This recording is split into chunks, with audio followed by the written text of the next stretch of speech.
मोदकं सदा विमुक्तिसाधकं कलाधरावतंसकं विलासिलोकरक्षकम्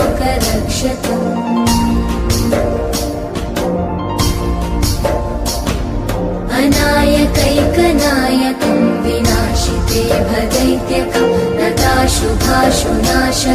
नमामि तं विनायकम्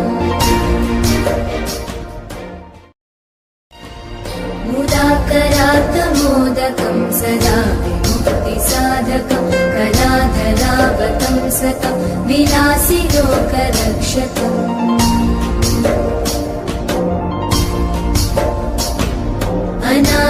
अनायकैकनायकं विनाशिते भदैत्यकं नताशुभाशुनाशकं नमामि तं विनायकम्